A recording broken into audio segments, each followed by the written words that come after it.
Pancasila is the basic philosophy of the Indonesian nation. Pancasila consists of 5 principles which serve as guidelines for national and state life in Indonesia.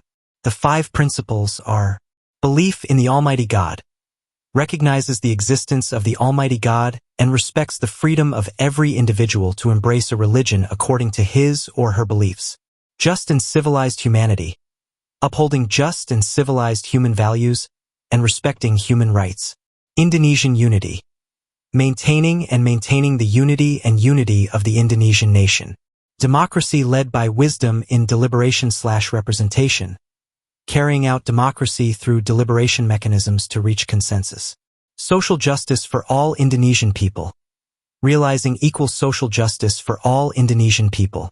Pancasila was inaugurated as the basis of the Indonesian state on August 18, 1945 by the Preparatory Committee for Indonesian Independence, PPKI.